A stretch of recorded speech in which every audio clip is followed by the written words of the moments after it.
felicidade. Ser crente é alegria, irmão. A gente não é crente por falta de opção. Existe o mundo, mas a gente preferiu ficar em Cristo do que ficar no mundo. A gente preferiu abandonar coisas que nos serviam lá fora para mudar a nossa rotina, para entrar numa nova dimensão, né? Foi interessante hoje de manhã, quando o pastor Ricardo estava ministrando aí também a oferta, ele falou uma coisa que marcou minha cabeça. Acho que marcou o pastor Fábio também. Marcou, não marcou?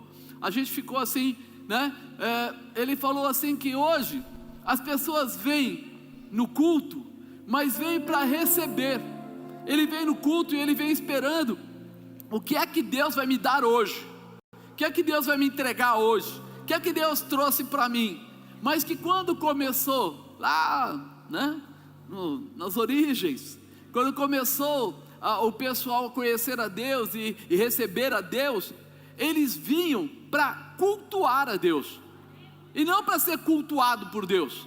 Então quando eles falavam que eles iam ter, vamos dizer, um dia de sacrifício, um dia de oferta, não é que eles iam lá porque eles falavam assim: ó, eu vou dar oferta para Deus me dar alguma coisa. Não, eu vou dar oferta porque eu quero agregar, né? Quero me juntar, me unir, eu quero agradecer, eu quero sentir a presença de Deus.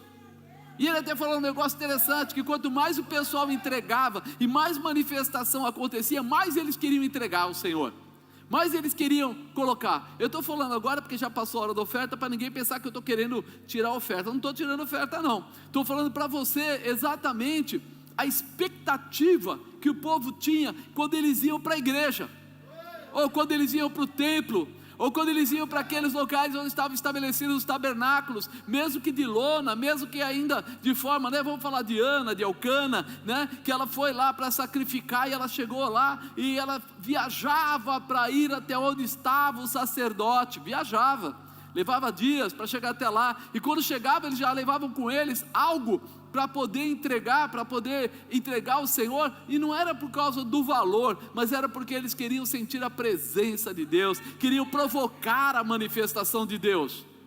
E aí ele falou uma coisa interessante, que hoje as pessoas não vêm prestar o culto a Deus, eles vêm para o culto, para que o culto possa trazer para ele o que ele precisa.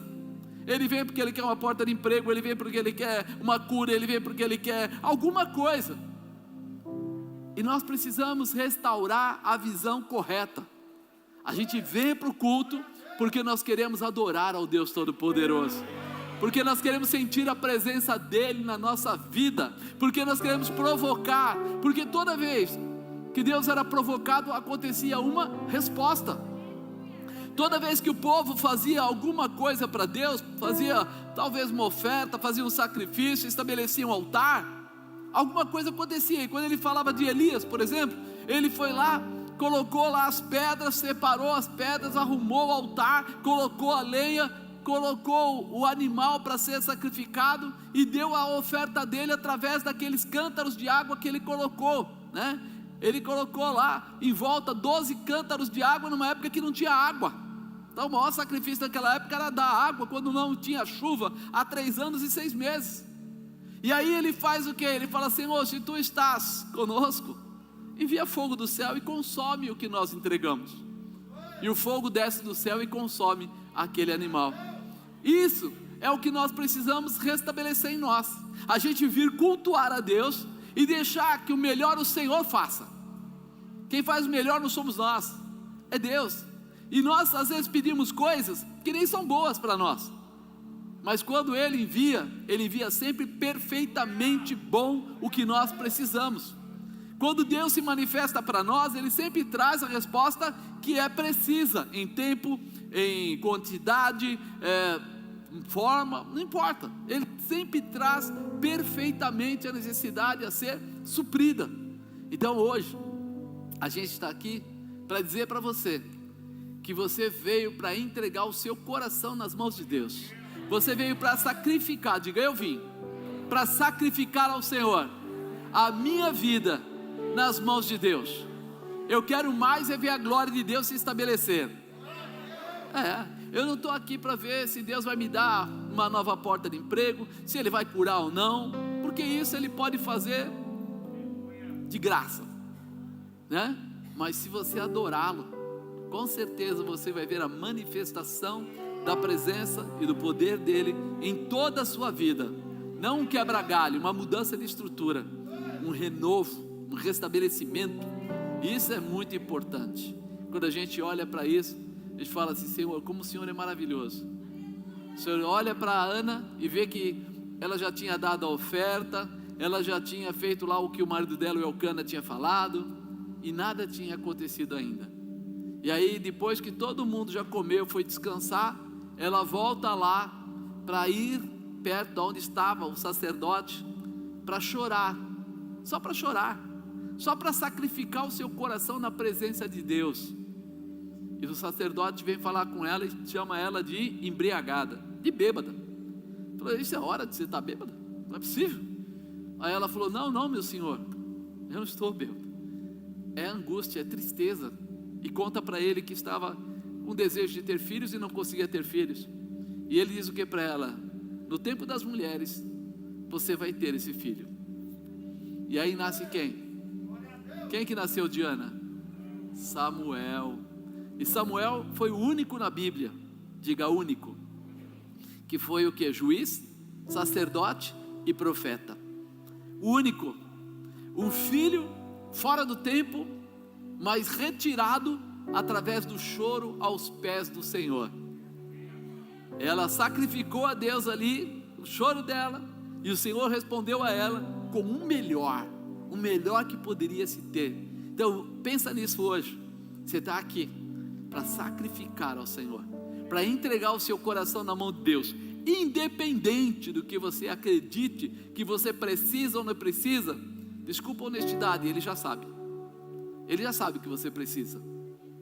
Agora, Ele sabe que você precisa de uma mudança, você precisa estar na intimidade, você precisa ser profundo com Ele, você precisa ir aos pés dEle, derramar às vezes a sua lágrima, às vezes o seu sorriso, para que Ele possa responder a você naquilo que você precisa. Não precisa falar, precisa se posicionar.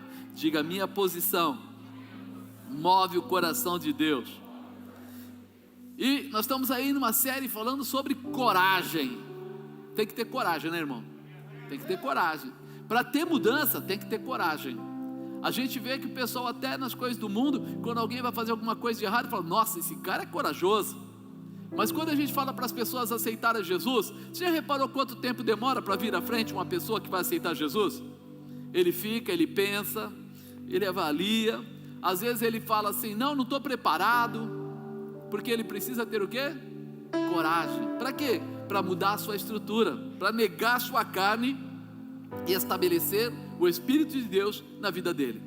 Ele precisa ter coragem para renegar o mundo, para dizer para o mundo: mundo, você não domina mais a minha mente nem os meus comportamentos. A partir de agora eu serei diferente. Eu vou viver a alegria, o gozo e a paz que vem de Deus.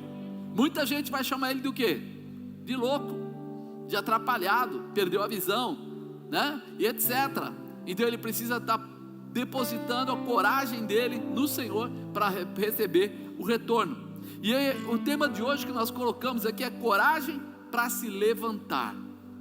Chega uma hora que você tem que tomar coragem para dar uma radicalizada, uma mudança completa, né? Para não ser mais o mesmo, para viver uma novidade de vida. Porque muitas vezes a gente faz a mesma coisa e acaba se acostumando. E quando a gente se acostuma, você já reparou? Que tem gente que fala assim: eu leio a Bíblia. Ele vai lá, abre a Bíblia, lê um trechinho, aí ele guarda a Bíblia, já li. Ele se acostumou. Ele faz aquilo todo dia. Então ele não tem mais aquela situação de olhar para a palavra e ver a revelação que Deus quer trazer a ele através da palavra. Ele fala: mano, eu conheço a Bíblia, mas ele não consegue às vezes ler aquela Bíblia e ver o que ela está falando para ele, ou com ele. E isso precisa mudar. A gente precisa ter coragem para se levantar. A gente costuma dizer que cair é do homem e levantar é de quem? A mão dele está sempre disponível para pegar na nossa mão e nos colocar de pé novamente. Ou seja, para nos dar coragem para receber aquilo que ele já preparou, para ter atitudes de transformação. Então eu quero ler para você Apocalipse no capítulo 2, no versículo 1, olha o que ele fala. escreve ao anjo da igreja que está em Éfeso, e isto diz aquele que tem na sua destra as 7 estrelas, que anda no meio dos 7 castiçais de ouro. Eu sei as tuas obras, e o teu trabalho, e a tua paciência, e que não podes sofrer os maus. E puseste à prova os que dizem ser apóstolos, e não o são, e tu os achastes mentirosos, e sofrestes sem paciência, trabalhaste pelo meu nome, e não te cansaste. Tenho porém contra ti, que deixaste o teu primeiro amor. Lembra-te, pois, de onde caíste, arrepende-te, pratica as primeiras obras. Quando não, brevemente a ti virei, e tirarei o seu lugar, o teu castiçal, se não te arrependeres. Eu peguei uma linguagem aqui, a Nova Almeida atualizada, para ficar mais fácil de você entender. Vou ler nessa outra linguagem. Ao anjo da igreja em Éfeso, escreva: estas coisas diz aquele que conserva na mão direita as 7 estrelas, e anda no meio dos 7 candelabros de ouro. Conheço as obras que você realiza, tanto o seu esforço como a sua perseverança. Sei que você não pode suportar os maus, e que pôs à prova os que declaram apóstolos e não são, e descobriu que são mentirosos. Você tem perseverança e suportou provas por causa do meu nome, sem esmorecer. Tenho porém contra você o seguinte: você abandonou o seu primeiro amor. Lembra-se, pois, de onde você caiu. Arrependa-se e volte à prática das primeiras obras. Se você não se arrepender, virei até você, tirarei o seu candelabro do lugar dele. Mas você tem ao seu favor o fato de que odeias as obras dos nicolaítas, as quais eu também odeio. Quem tem ouvidos, ouça o que o Espírito diz às igrejas. Ao vencedor darei o direito de se alimentar da árvore da vida, que se encontra no paraíso de Deus. Amém? A gente vê aqui não é uma cobrança, mas uma orientação, que devemos voltar ao primeiro. E ele fala: lembra-te de onde caíste, aonde você perdeu o primeiro amor, aonde você se acostumou.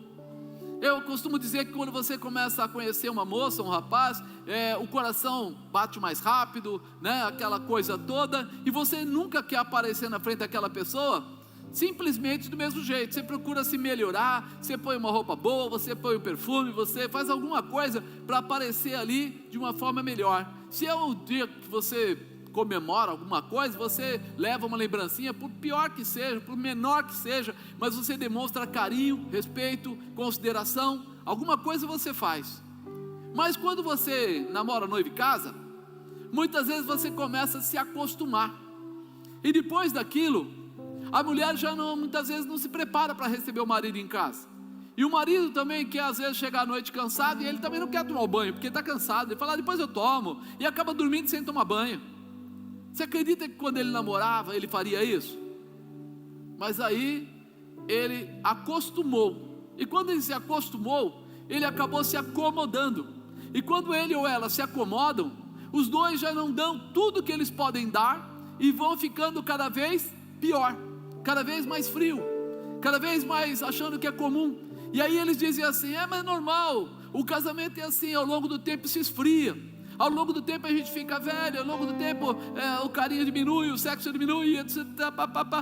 Isso são pessoas que perderam o primeiro amor, que não tem mais aquela condição de mostrar o amor. Da mesma forma, quando a gente vai para o espiritual, as pessoas vêm à igreja: quantos anos você está na igreja? Eu estou há 10, e você? Há 15. E o que ele faz? Chega atrasado, não tem mais ânimo, ele acha assim: e de novo? E o pastor Fábio cantou aquela música de novo, toda hora ele canta aquela música, não é possível. Aí ele olha lá o obreiro e fala: e aquele obreiro lá, o testemunho dele é mais ou menos o mesmo. Aí ele olha para aquela pessoa lá na porta, e ele está sempre achando assim: o que tem de novo nisso? Ele não tem o renovo como a palavra diz. O que a Bíblia diz? Que a palavra de Deus se renova todo dia, cada manhã.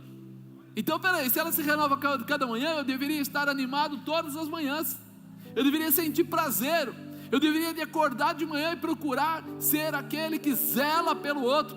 Mas de manhã eu tenho sono, e de noite eu tenho cansaço, e na hora da tarde eu tenho preguiça. Peraí, então você está precisando se restabelecer. Lembra-te da onde caíste. Eu preciso renovar a minha visão, e restabelecer a minha posição. Eu preciso reencontrar o caminho que um dia eu comecei. Por quê? Porque tudo só termina quando eu quiser. Essa parte do amor, a obra de Deus, só termina quando eu acreditar que já não existe mais nada para eu fazer, que eu já parei. E está errado, porque todo dia tem gente para salvar, sim ou não? Todo dia você pode ter um testemunho novo, sim ou não? Todo dia você pode ver sinais de Deus. Nós precisamos identificar que o nosso Deus, Ele tem a sua multiforme sabedoria. Ele faz coisas diferentes todos os dias. Ele traz pessoas diferentes todos os dias. Ele cura, liberta, restaura, transforma. Ele volta, busca os caídos, levanta aqueles que estão abatidos. Todo dia. Se eu começar a me abrir para isso, eu vou começar a me alegrar como irmão. Quando um irmão nosso em casa é abençoado, a gente fica feliz com ele. E nós temos tantos irmãos dentro da igreja. Cada vez que um é abençoado, eu me sinto abençoado. Cada vez que você vê alguém se levantar, alguém se restaurar, alguém se restabelecer, você devia sentir alegria como o primeiro dia que você entrou na igreja. Por quê? Porque você faz parte do corpo de Cristo. E isso muda a tua história. Lembra aonde você caiu? O que é que tornou você frio? O que é que tirou, sabe, aquele calor, aquela vontade de você se disponibilizar a ajudar? Ah, vamos fazer, sei lá, EBF, estou lá. Não, vamos fazer um trabalho com crianças, estou lá. Vamos fazer um trabalho com as mulheres, estou lá. Vamos fazer um trabalho com os homens, eu estou lá. Por quê? Porque eu quero todo dia me renovar. Porque eu quero todo dia conhecer o que Deus tem mais a colocar ou mais a apresentar. Algo novo Ele está por fazer. Quantas vezes o pastor Fábio testemunha que ele está aqui tocando e Deus desce sobre ele com uma música, e ele escreve na hora a música ali, e a gente nem percebe, mas ele acabou de receber algo novo da parte de Deus. Mas você está olhando para ele e não está vendo, mas ele está recebendo. Você está olhando para ele e não está entendendo, mas ele está recebendo. E é isso que traz a pessoa novidade de vida. Quando você abre o seu coração para receber o novo de Deus, todo dia, em qualquer lugar, a qualquer hora, você está disposto. Se você estiver lavando a roupa, se você estiver trabalhando, se estiver na rua, se estiver passeando, você pode ouvir a voz de Deus falando com você, porque Ele é onipresente, onipotente, onisciente, e Ele vai responder a você tudo aquilo que você precisar. Novo, novo, novo. O novo de Deus é muito importante. Coragem para se levantar. Temos encontrado muitas pessoas que se distanciam do Evangelho de Jesus, e a pergunta sempre é a mesma: por que alguém que um dia aceitou Jesus, um dia ouviu a voz de Deus, um dia recebeu um sinal do Senhor, um dia conheceu o céu pelas palavras, pelas promessas, um dia viu sinais e maravilhas, um dia aprendeu que existe o céu, existe o inferno, que existe a vida eterna, por que uma pessoa assim cai? Por que uma pessoa assim abandona o Evangelho? Por que uma pessoa assim deixa a igreja, ou deixa pelo menos a palavra de Deus na sua vida? Por quê? Por que alguém cai? A grande verdade é que muitas dessas pessoas não se consideram distantes de Jesus, ou que abandonaram a Deus. Tem muitas pessoas que estão às vezes até dentro da igreja, mas que estão distantes de Jesus. Antes, quando começava o louvor, a pessoa queria pular, a pessoa sentia o arrepio. Quando começava a oração, ele queria falar em línguas estranhas. Quando ele ouvia alguém recebendo um milagre, ele se sentia arrepiado dos pés à cabeça, e ele queria também. Não era empolgação, era manifestação do Espírito. Mas agora ele está dentro da igreja, as pessoas estão falando em línguas, e ele está pensando: caramba, eu não paguei aquela conta, amanhã eu preciso lembrar de pegar aquela conta para pagar. Eu estou aqui na igreja, mas sabe o meu marido, sabe meu filho, sabe minha esposa, sabe minha avó, sabe minha tia, sabe meu patrão? Olha, se eu pudesse eu matava aquele sujeito. Ele não está nem aí no meio da cultuação, ele não está cultuando, ele está com a cabeça lá fora, quando o Espírito de Deus está aqui dentro. Aquele que pode dar a resposta à tua necessidade está bem aí ao seu lado, que pode visitar o seu patrão, seu amigo, sua esposa, seu marido, seu filho, sua filha, sua avó, sua tia. Ele está bem aí do lado dizendo para você: ei, o que queres que eu te faça? E sabe o que você está fazendo? Falando para ele os problemas lá de fora. Está parecendo aquele rapaz que estava lá do lado do tanque, e Jesus chegou do lado dele e falou para ele assim: ei, o que você está fazendo aí? O que você quer? E ele fala: olha, é o seguinte, tem um anjo que move as águas, toda vez o primeiro que entra é curado, mas como eu sou aleijado, eu estou aqui. E Jesus não perguntou para ele sobre isso, perguntou se ele queria ser curado. Só que ele estava tão acostumado a se desculpar por aquilo que ele não conseguia realizar, que ele tinha na ponta da língua a desculpa.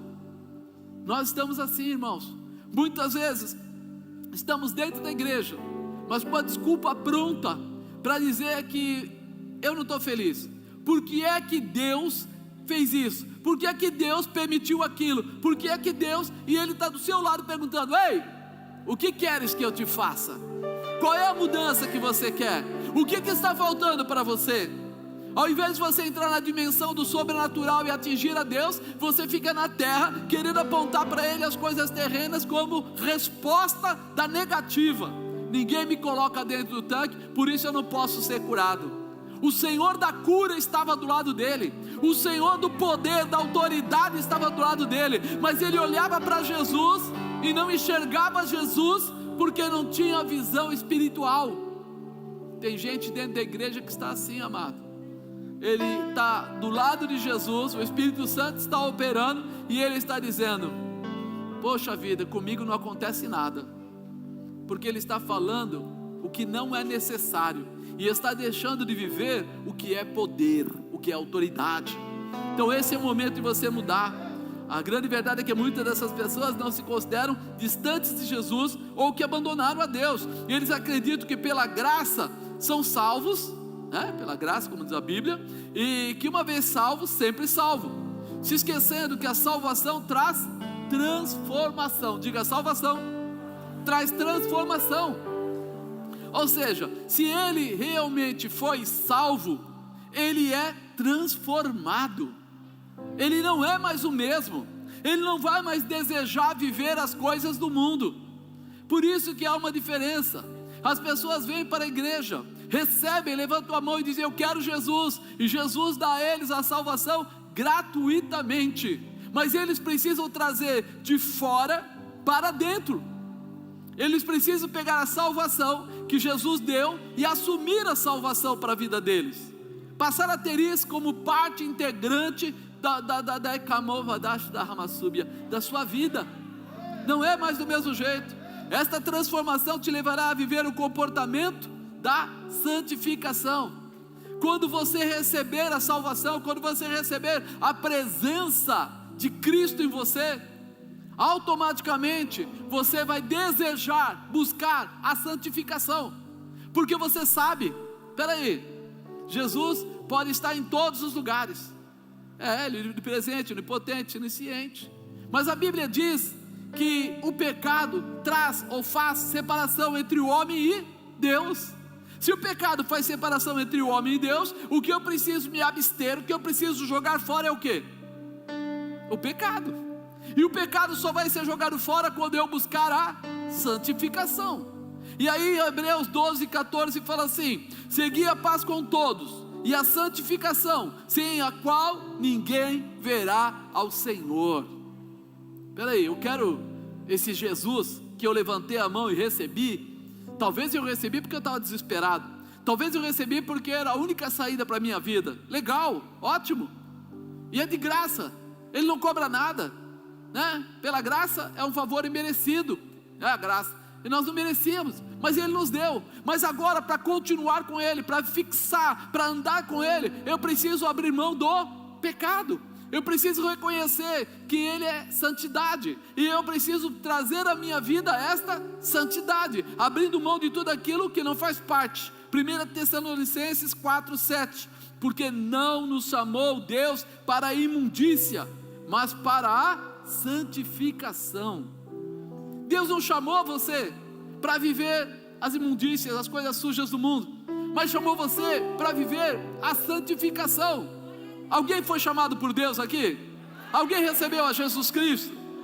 Então você recebeu para salvação, e através da santificação você vai viver essa intimidade com Ele. É muito importante você entender. As provações do mundo serão inúmeras, ou seja, não vai parar. Não quer dizer que porque você começou o processo da santificação, o diabo não vai mais tentar parar você, bloquear você, impedir você, desanimar você, mas quer dizer que nós temos a saída. Os ensinamentos de falsos profetas que apresentam o evangelho de serviço com inúmeras facilidades. Tem muita gente que não entendeu que ele deveria vir ao culto para cultuar a Deus.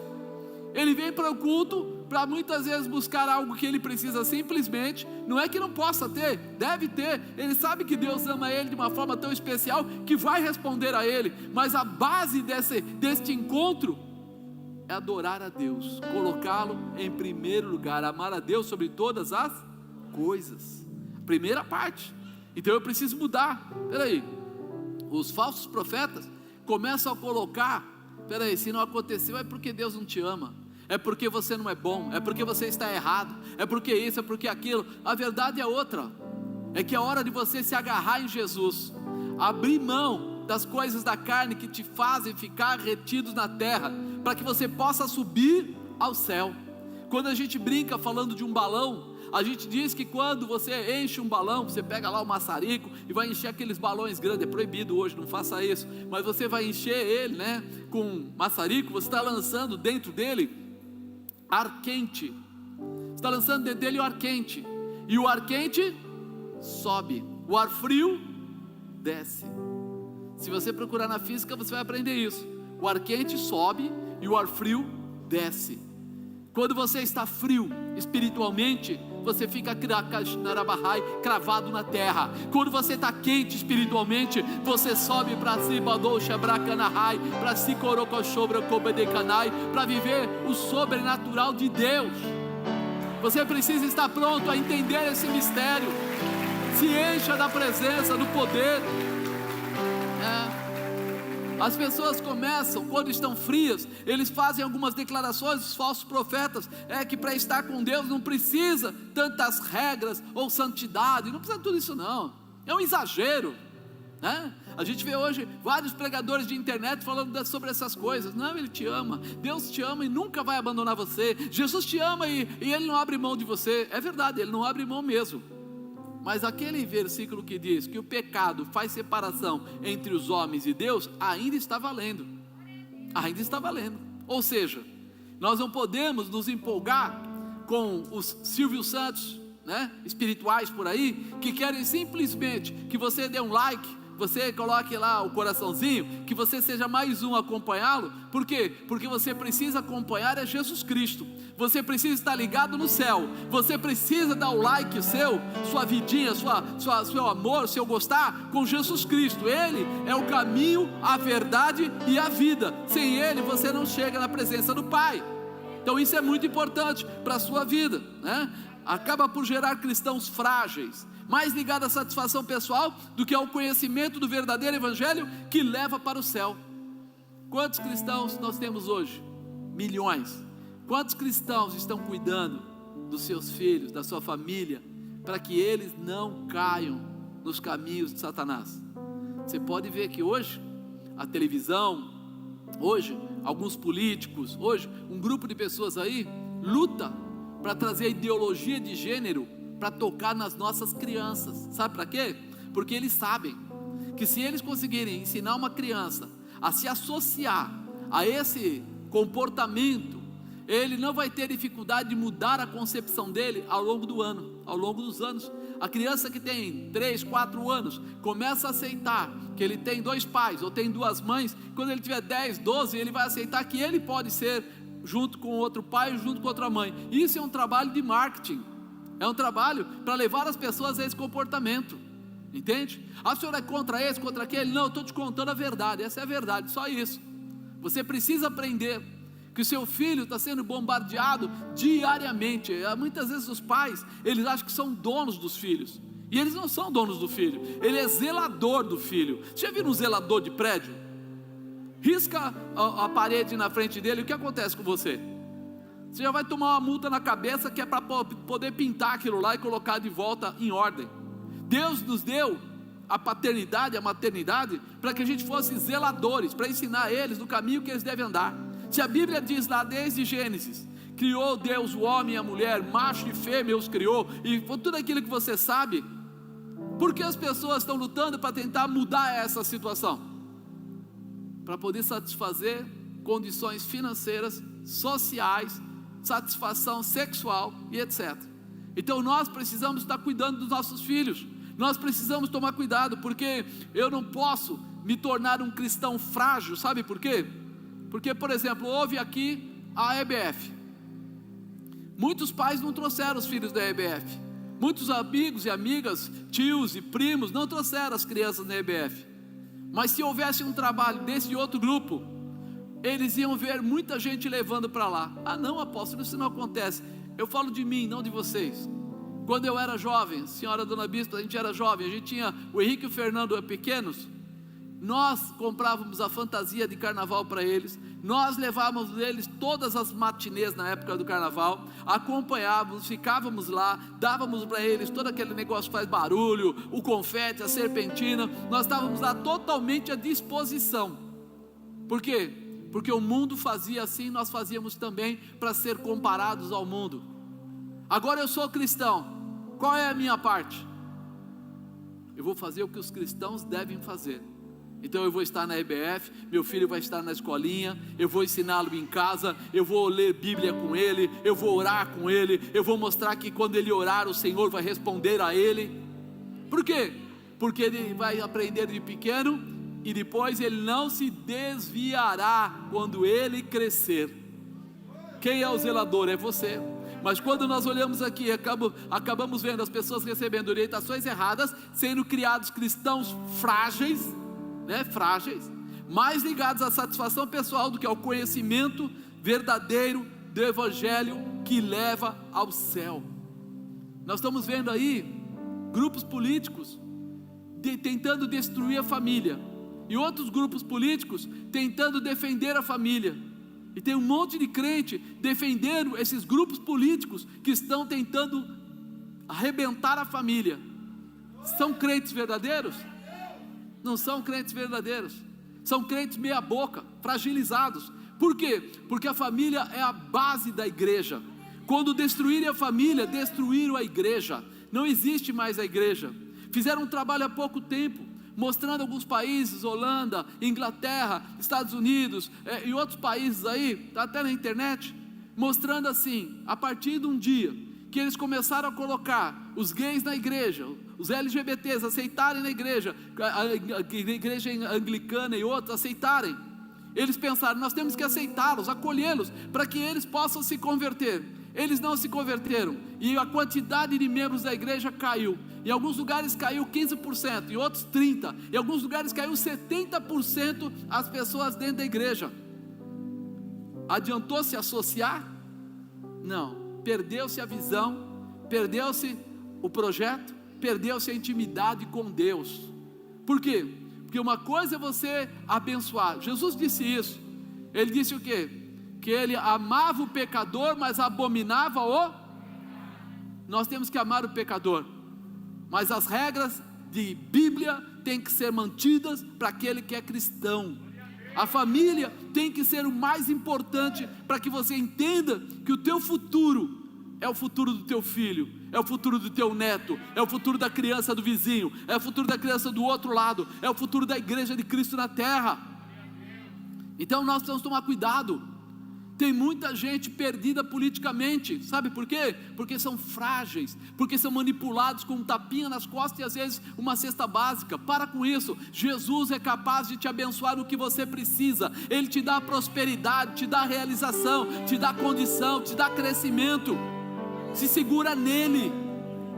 Acaba por gerar cristãos frágeis, mais ligados à satisfação pessoal do que ao conhecimento do verdadeiro evangelho que leva para o céu. Por isso essas pessoas não têm mais forças para renegar o pecado e assumir que deve lutar desejando viver o amor de Jesus, conhecendo a orientação que está contida na Bíblia.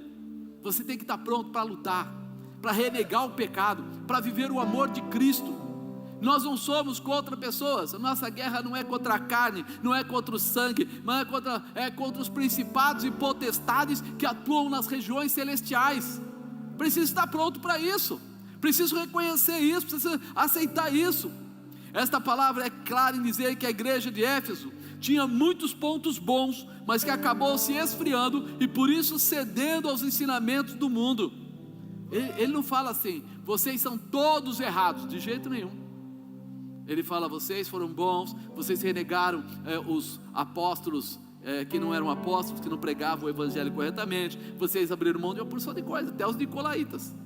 Mas tem uma coisa, vocês se esfriaram.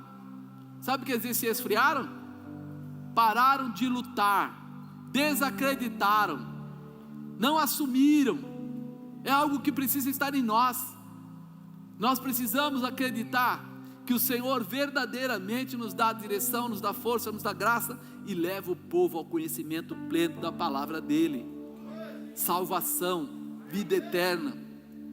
Por isso Jesus diz para a igreja, que ela abandonou o primeiro amor e que deve reavaliar e voltar. Reavaliar e voltar ao primeiro amor. Se desejamos uma vida repleta da presença de Jesus e de suas promessas, precisaremos nos restabelecer, precisaremos ter coragem para nos levantarmos. Diga, eu preciso ter coragem para me levantar. Por isso que eu coloquei o tema como coragem para se levantar. Para se levantar você vai precisar de algumas coisas. Primeiro, olhando para essa palavra, ao anjo da igreja, tem que reconhecer quem é Jesus. Primeiro tem que reconhecer quem é Jesus. Ao anjo da igreja em Éfeso escreve: estas coisas diz aquele que conserva na mão direita as 7 estrelas e é o que anda no meio dos 7 candelabros de ouro. Ele está falando, esse que anda no meio da igreja e que está lá, com 7 candelabros de ouro, está lá poderosamente, quem é ele? Quem é ele? João 4,14: e vimos e testificamos que o Pai enviou o seu Filho para salvar o mundo. Qualquer que confessar que Jesus é o Filho de Deus, Deus está nele e ele em Deus.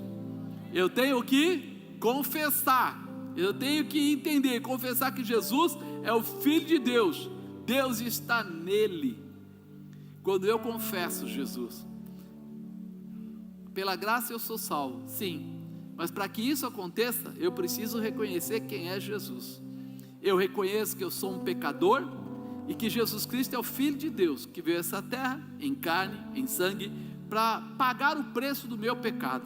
Por isso eu me submeto a Ele, eu me entrego a Ele, eu sigo a sua palavra, porque eu entendo que Ele é o caminho, a verdade e que ninguém vem ao Pai se não for através dele. Quando eu entendo isso, eu tenho salvação verdadeiramente. Romanos 8 fala assim: portanto agora nenhuma condenação há para os que estão em Cristo Jesus. Eu até comentei de manhã, o pessoal às vezes lê só essa primeira parte e quer pregar só em cima dela. Nenhuma condenação há para os que estão em Cristo Jesus. E aí ele fala assim: o pecado não te tira da presença, o pecado não te atrapalha, você não perde a salvação. Mas olha o que diz na continuidade: que não andam segundo a carne, mas segundo o Espírito. Ou seja, não há nenhuma condenação para os que estão em Cristo e que não andam segundo a carne, mas segundo o Espírito. Ou seja, se eu ler só a primeira parte, como diz o outro, está valendo tudo. Mas quando eu leio o versículo inteiro, eu entendo que a minha carne não pode dominar o meu espírito, que eu não posso satisfazer simplesmente o pecado, porque o pecado se estabelece na carne. Diga, o pecado se estabelece na carne. Então eu começo a entender, não há nada que possa te condenar, quando você entender que Jesus é o Senhor da sua vida, que você parar de andar pela carne, para andar pelo Espírito, para entender o que Ele move, porque a lei do Espírito de vida, em Cristo Jesus, me livrou da lei do pecado e da morte. A lei de Jesus, ou seja, a orientação, a salvação, o poder que Ele pagou, me livrou disso. Então eu sei que eu tenho saída. Não quer dizer que você de repente pecou e acabou a sua vida, não, quer dizer que eu vou me arrepender, o sangue de Jesus me purifica de todo pecado e eu vou começar agora o processo da santificação, nem que seja uma, ou que seja duas, ou que seja 3, não importa, eu vou começar o processo da santificação para andar nos caminhos com o Senhor. 17, e se nós somos filhos, somos logo herdeiros, também herdeiros de Deus, co-herdeiros de Cristo, se é certo que com Ele padecemos, com Ele também sejamos glorificados. Você entrega a sua carne, você talvez não vive mais o mundo do jeito que você vivia. Talvez alguém vai dizer assim, mas você está perdendo um monte de coisa. Ele fala, olha, fica tranquilo, com Ele nós seremos glorificados. Ele vai mover coisas tremendas ao seu favor. A sua alegria não está na mentira, não está na prostituição, não está no adultério, não está no roubo, não está na dependência química. A sua alegria agora está em Cristo. Ah, mas eu gostava de ser muito louco, de viver coisas grandes.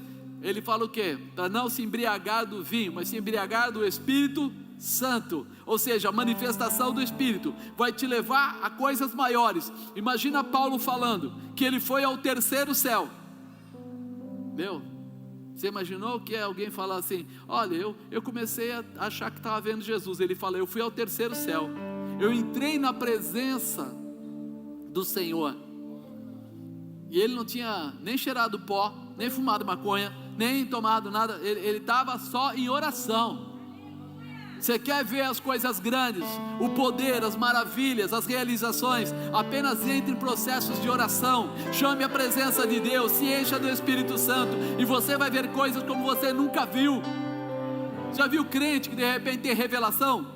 Ele começa a contar a sua vida, vai acontecer isso. Ele começa a falar sobre cura, ele começa a falar sobre liberação, ele começa a falar, o que aconteceu? Ficou doido? Não, entrou na dimensão sobrenatural de Deus. É nisso que eu falo que nós muitas vezes estamos presos às coisas comuns e perdendo as coisas sobrenaturais. 34, quem os condenará? Pois é Cristo quem morreu, ou antes quem ressuscitou dentre os mortos, o qual está à direita de Deus e também intercede por nós. Ele está intercedendo por você todo o tempo. Não há como o inimigo conseguir dizer que você está preso, que você não vai alcançar, mas você precisa estar ligado em Jesus Cristo. Você precisa estar ligado nele, porque a única forma que o diabo não consegue tocar em você é quando ele vê o poder de Cristo manifesto em você. Você está coberto, está protegido, está renovado através daquele sangue que foi derramado na cruz. Não há como. Quando ele quiser dizer, mas ele era pecador, ele fala, mas eu paguei o preço do pecado dele, e ele está comigo, ele não está sozinho. É diferente. Eu entro num bar sozinho, sem dinheiro no bolso, chego lá e peço um pãozinho, e alguém me dá um pãozinho, eu como, e depois ele fala, são R$5. E eu falo para ele, puxa, eu não trouxe dinheiro. Ele fala, você tem que pagar, você não vai sair daqui sem pagar.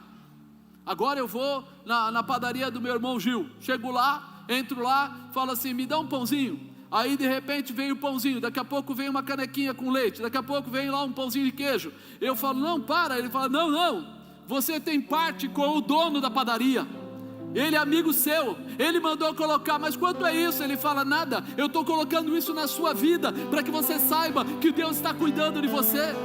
Se você entender isso, meu irmão, você vai entender que o poder de Deus se manifesta na sua vida. O cuidado de Deus em você. Quem é o dono do ouro e da prata? O cuidado dele por você é fantástico.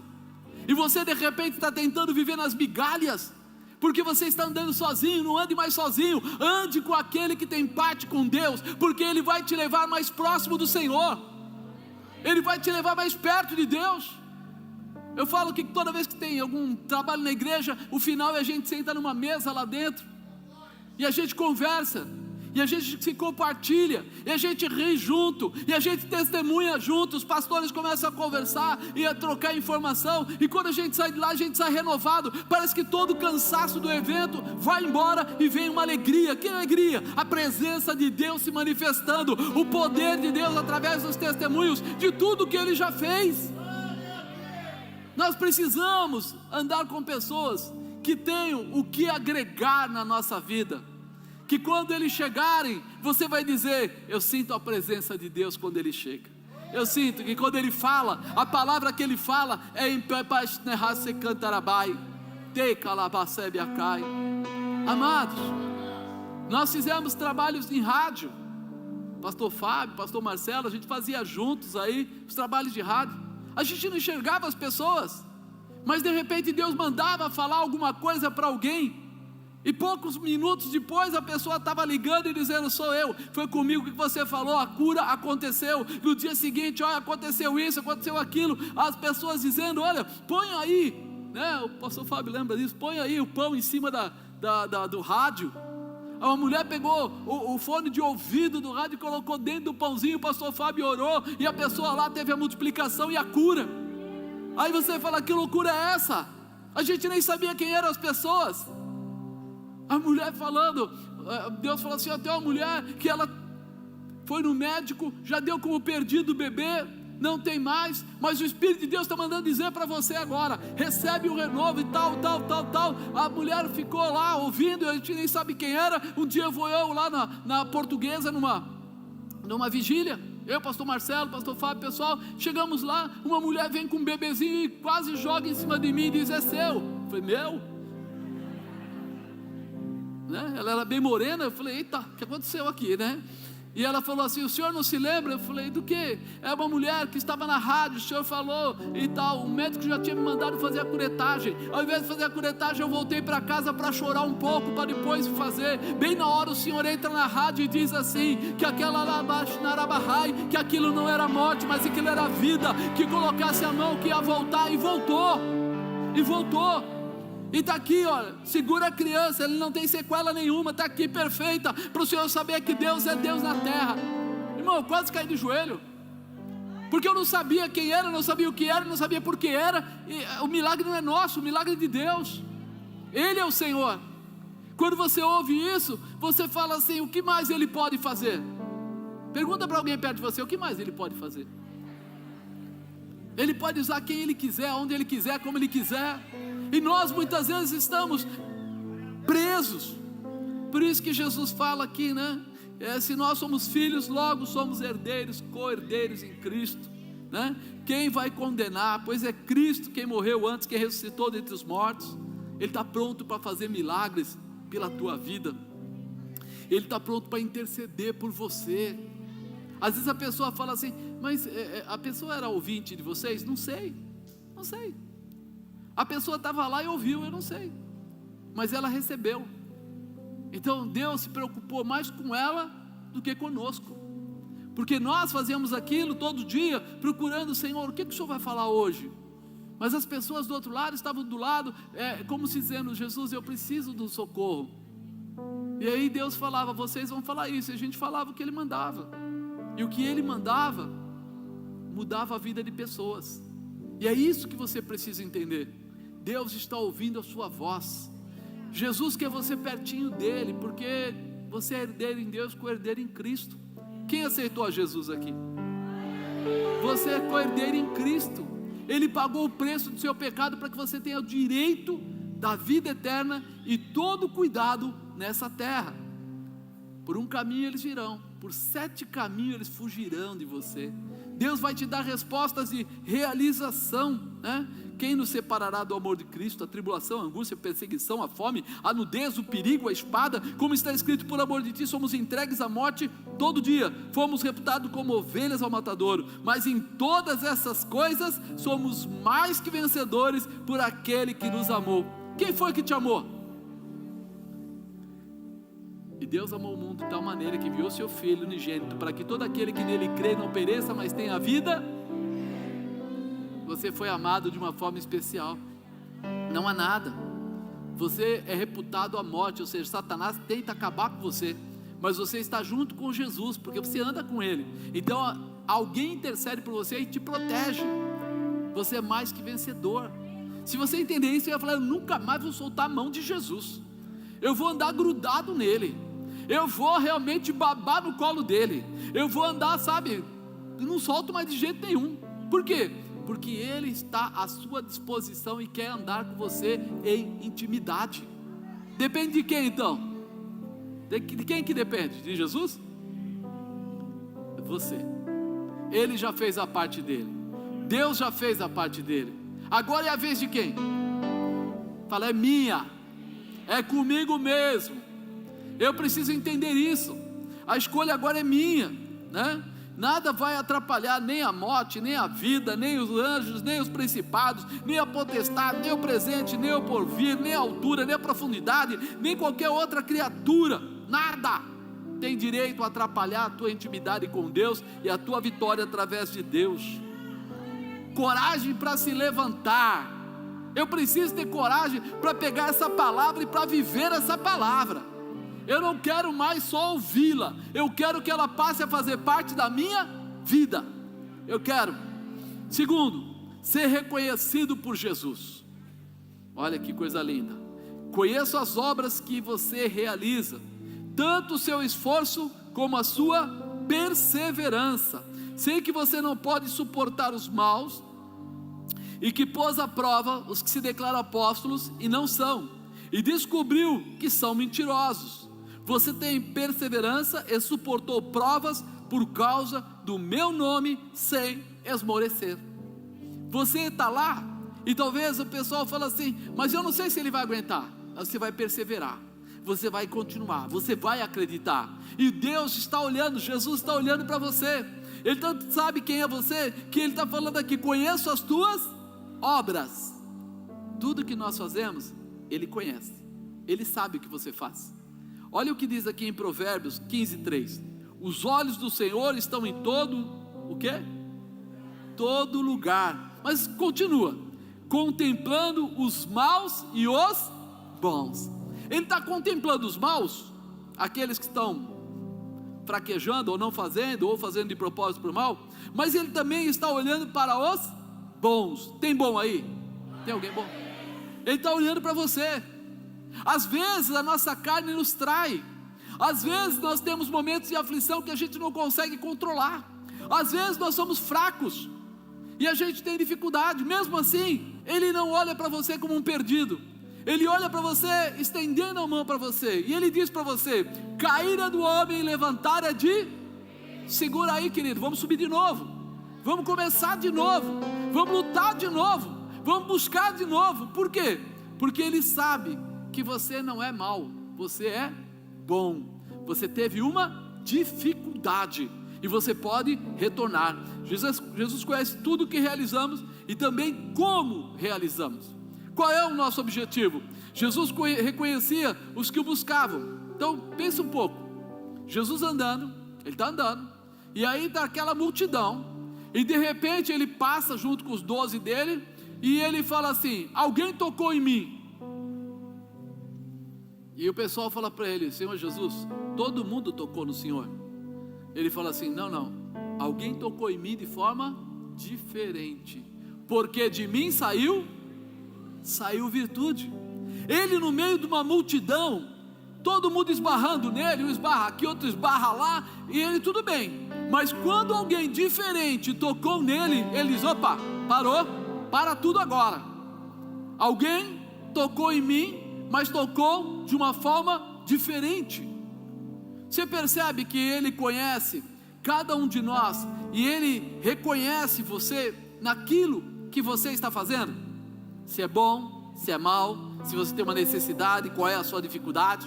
Naquela hora, aquela mulher tocou Ele, quase que ajoelhada no chão, tocou na orla da veste dele, e Ele conseguiu sentir.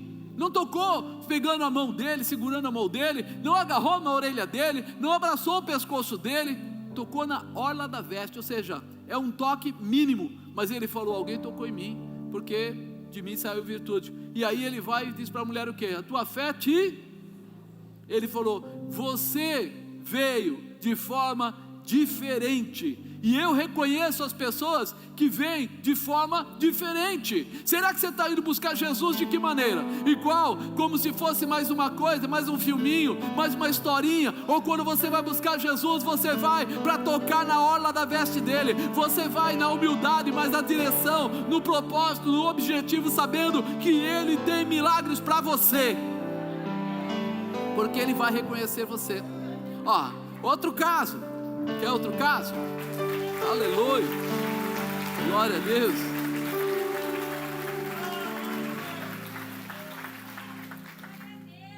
Jesus reconhecia a fé daqueles que o procuravam.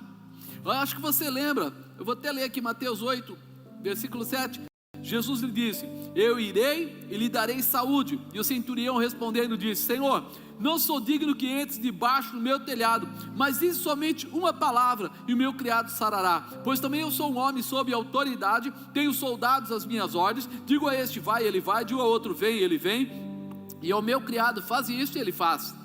Maravilhou-se Jesus ouvindo isso e disse aos que o seguiam: em verdade vos digo que nem mesmo em Israel encontrei tanta fé. Esse homem não era judeu, não era seguidor de Cristo, mas quando Jesus viu o carinho dele, o respeito dele pelo empregado, ele falou: eu vou lá e vou curar o seu empregado. E aí ele diz: ó, eu sou um pecador, eu sou uma pessoa que tem problemas, não sou digno que o Senhor entre debaixo do meu telhado, mas se o Senhor disser uma palavra, ele vai ser curado, porque eu tenho autoridade. Ele estava dizendo: eu sei que o Senhor tem autoridade, eu sei que o Senhor é poderoso, eu sei que o Senhor falando o céu se move, eu sei que quando o Senhor determinar, a cura vai se manifestar. Jesus reconhece isso, irmão, é a atuação da fé. Jesus reconhece quando alguém procura Ele com fé. Será que você está procurando Jesus como? Pensa um pouco, você está como aquela mulher que foi realmente humildemente se humilhando aos pés do Senhor. Ele te reconhece. Será que você está indo pela fé dizendo: eu acredito que se o Senhor tocar, se o Senhor falar, se o Senhor determinar, o milagre vai entrar na minha casa, vai abrir a porta de emprego, vai liberar o meu caminho, eu serei cheio do teu Espírito? Como é que você está? Jesus reconhecia até mesmo os seus discípulos, aqueles que estavam dispostos a segui-lo. João 1,46 diz assim: disse-lhe Natanael: pode vir alguma coisa boa de Nazaré? Disse-lhe Filipe: vem e vê. Jesus viu Natanael vir com ele e disse: eis aqui um verdadeiro israelita em quem não há dolo. Disse-lhe Natanael: de onde me conheces tu? Jesus respondeu e disse-lhe: antes que Filipe te chamasse, eu te vi estando debaixo da figueira. Naquele momento Natanael falou: realmente só o Senhor é Deus. Como é que o Senhor sabia que eu estava lá, o que eu estava fazendo ou não fazendo?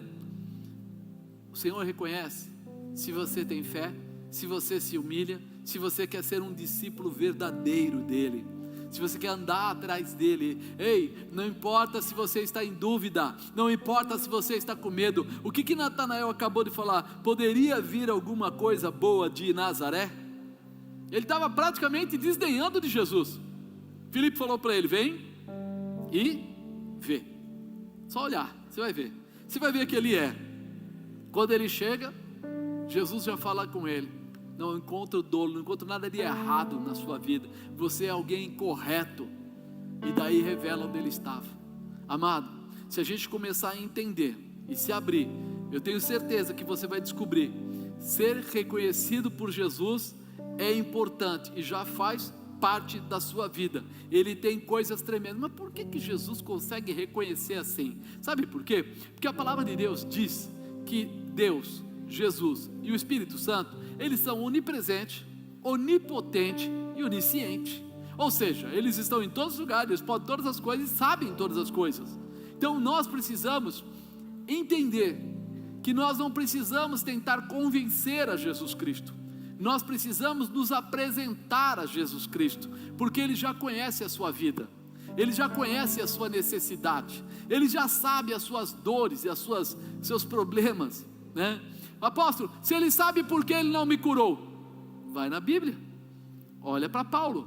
Quando Paulo diz que tinha um mensageiro de Satanás que esbofeteava ele, o que Deus, Jesus disse para ele? A minha graça te basta. Aí você fala: que loucura é essa? Sabe o que ele estava falando? Paulo, se eu deixar você sem enfermidade nenhuma, você vai começar a ficar à vontade demais. Então eu vou deixar em você um sinalzinho de dificuldade para que você nunca esqueça da sua dependência por mim. E aí você fala: esse Deus é tremendo. Ele conhece detalhes e detalhes de cada um de nós. E Ele sabe que tem gente, meu irmão, desculpa a honestidade, que não pode ser rico, que quando ele tem um pouco a mais, ele quer pisar em todo mundo. E Ele sabe que tem gente que é tão humilde, que se tiver alguma coisa vai repartir com todo mundo, mesmo sendo pobre. Ele só ganha uma cesta básica, ele pega a cesta básica e ainda divide com os outros. Deus sabe de tudo. E é nisso que Ele propaga o amor dEle, através de pessoas que têm um coração quebrantado, preparado, estabelecido para viver as promessas de Deus. Coragem para se levantar. Terceiro, reconhecer suas dificuldades. Você reconhece a sua dificuldade? A primeira coisa para você ser perdoado, para poder, é reconhecer que você é um pecador, que você tem uma dificuldade. A segunda, você reconhece Jesus como seu Salvador, e aí você caminha. Quando você não reconhece o seu problema, o que acontece? Não tem como consertar. Eu vou até o médico, sento na frente do médico, o médico me pergunta: pois não, senhor Marcos, o que o senhor veio fazer aqui? Qual é a sua necessidade? E eu digo para ele: eu não sei, eu estou pensando. Ele fala: então vamos pensar junto. Aí você pensa com ele, ele te dá uma vitamina e te manda embora. Mas na verdade você tinha uma dor de estômago terrível, você não quis contar, você achou que não devia contar, não contou. Você vai voltar para casa, você vai continuar com dor de estômago? Quem foi o culpado dessa história? Você. Você foi até o médico, mas não se abriu a ele. Se eu não reconheço a minha dificuldade, eu não recebo a cura, eu não recebo a liberação, eu não tenho tratamento na área que eu preciso ser tratado. Eu preciso ser tratado. Então eu preciso chegar até Deus para dizer para Ele qual é a área que eu sou, vamos dizer assim, perseguido por Satanás. Tem gente que é nas finanças. Se ele for trabalhar com o dinheiro dos outros, ele rouba. Tem gente que de repente é na área sexual. Ele está sempre pensando em bobagem, fazendo coisas erradas de todas as ordens. Tem gente que é outra coisa, é mentira, que não consegue falar a verdade, está mentindo toda hora, mentindo, não sabe nem porque mente, mas está mentindo. Agora, quando ele se apresentar a Deus, ele tem que chegar lá falando o quê? Senhor, eu tenho a dificuldade de ser mentiroso, e eu preciso que o Senhor me ajude a acabar com isso. Senhor, eu preciso que o Senhor me ajude a fechar essa brecha, que o diabo não tenha mais liberdade de vir nessa área. E aí eu vou começar a orar nessa definição, me encher da presença de Deus, para ser cheio do poder de Deus, para que tudo que está de ruim em mim saia, porque onde Deus está, o mal tem que ir. Você entende? Nós precisamos definir, Tenho, porém, contra você é o seguinte: abandonou o primeiro amor. Poxa, qual era a dificuldade dele? O pessoal de Éfeso tinha abandonado o primeiro amor. Lembre-se, pois, de onde você caiu, arrepende-te, volte à prática das primeiras obras. Se você não se arrepender, virei até você e tirarei o seu candelabro do lugar dele. Ou seja, não haverá mais luz, não haverá mais realização, não haverá mais intimidade. Mas para isso você vai ter que reconhecer. Espera aí, ele está dizendo que eu me esfriei. Como eu me esfriei? Como a gente se esfria, irmão? Quando a gente coloca o nosso coração em propósitos humanos, pessoais, esquecendo do propósito de Deus para a minha vida. Ao invés de eu perguntar para Deus: Senhor, qual é o seu propósito da minha vida? Eu digo para Deus: Senhor, o meu propósito é comprar uma casa grande, 12 quartos, eu quero que 5 sejam suítes, eu quero ter um quintal com uma piscina e um campo de futebol, eu quero isso, quero aquilo. Aí depois de uns dias eu vou tentar e não consigo, passa mais um ano eu não consigo, passa 5 anos eu não consigo. E depois que passam os anos eu falo assim: disseram que Deus responde, mas Deus não responde nada para mim. Aí eu fico o quê? Desanimado, desacreditado. E o que aconteceu? Deus fala assim: não era nem para você ficar nessa cidade, eu ia te levar para outro lugar. Você ia ser realmente alguém muito especial num outro lugar. Eu ia te colocar como diretor de uma empresa, e você ia honrar o meu nome falando da minha presença naquele lugar. Poxa, eu queria uma casa num lugar para poder ter o meu orgulho satisfeito, mas o que Deus queria é que eu convertesse vidas em outro lugar, e ia me dar toda uma estrutura para isso, e eu não prestei atenção. Por isso que muitas pessoas esfriam, porque eles colocam o coração em coisas humanas, de satisfação, de orgulho pessoal, esquecendo que Deus tem um propósito para te ajudar e para te levantar e para te estabelecer. Aí não acontece, a primeira coisa que a pessoa fala é o quê? Por que Deus fez isso? Por que Deus fez aquilo? Por que Deus não sei o quê? Eu não entendo, que eu não estou ouvindo a voz de Deus inteiramente, que a maior parte das vezes eu estou colocando a minha sensibilidade, a minha vontade, os meus desejos. Mas Deus não pode fazer o que eu peço? Pode, mas aí está cumprindo a sua vontade e não a dele. aí é por sua conta, é por sua capacidade, é pelo seu projeto pessoal, e vai tranquilo, porque tem muita gente que nem conhece a Deus e é rico e é podre de rico e etc, etc, etc, se deu bem em algumas coisas, mas quando eu quiser viver o processo através da mão de Deus, eu preciso estar na intimidade com Deus. Gálatas 5:1 fala assim: estáis pois firmes na liberdade com que Cristo nos libertou, não torneis a meter-vos debaixo do jugo da servidão. Quantas vezes a gente ouve crente que saem da igreja e aí começam a ter relacionamentos com pessoas erradas, ou entram e falam mal de pessoas, ou aceitam a mentira, ou se tornam aqueles que ao invés de vai construir a igreja, vai construir a obra de Deus, não, vai destruir a obra de Deus, vai falar mal do pastor, mal desse, mal daquele, mal do outro. Ele está servindo a Deus? Não, ele está servindo a Satanás. Ah, mas é aquele diácono lá, ele errou. Se ele errou ou não, quem vai corrigi-lo é Deus. Se a minha língua está sendo usada para isso, eu estou sendo usada pelo diabo e não por Deus, porque Deus é totalmente capacitado a levantar ou abater quando ele achar necessário. Ele não precisa de nenhum filho das trevas para ajudar ele, não precisa. Se ele tiver que abrir a terra e engolir, como aconteceu lá no passado, ele vai lá e faz aquilo, mas ele faz. Ele não precisa que você cave a cova de ninguém, ou que você diga quem é certo e quem é errado, ou que você julgue as pessoas, ou ataque as pessoas. Isso não tem nada a ver com Deus, isso é carne, isso é satisfação humana. Então eu começo a andar por esses caminhos, e daqui a pouco eu perco a minha intimidade com Deus. Por quê? Porque eu começo a satisfazer as minhas vontades, e eu perco a intimidade de fazer a vontade de Deus. Quando a pessoa anda nos caminhos do Senhor, você pode reparar, no meio da dificuldade ela ainda está rindo, no meio dos momentos de provação, ela ainda está dizendo: só o Senhor é Deus, Ele é tremendo. Mas aconteceu uma coisa errada, é verdade, mas o mesmo Deus que abriu a porta, Ele é fiel para nos dar a graça para atravessar por ela. Fica tranquilo, esse Deus é maravilhoso. Aí você olha para a pessoa e fala assim: nossa, quantas vezes eu fui tentar chegar em vidas que tiveram problema e falar para eles: olha, calma, tal. Ele falou: não, fica tranquilo, tudo no controle de Deus. Se aconteceu é porque Deus permitiu, e se permitiu é porque Ele vai fazer algo novo. E aí nós começamos a entender que Deus é perfeito nas suas realizações, e até naquilo que Ele permite, Então nós temos que estar preparados para isso. Corrieis bem, quem vos impediu para que obedeçais à verdade? Esta persuasão não vem daquele que vos chamou. Um pouco de fermento leveda toda a massa. Você já pensou nisso? Um pouco de fermento. Não existe pecadinho, pecado médio, pecado grande, pecadão, pecadaço, pecadaçaço, não. Quando você começa a abrir a porta para o diabo vai colocar fermento, e já que você está começando, alguém vem lá e fala assim: você viu que aquela pessoa não gosta de você, você até gostava da pessoa, mas você fala assim: é mesmo, né? Pô, bem que eu achei que ele não gostava de mim. Já viu isso? Bem que eu achei que quando eu chegava lá ele fazia uma cara estranha. É assim mesmo, né? E a gente é amigo ainda. Aí já vira um negócio ao contrário.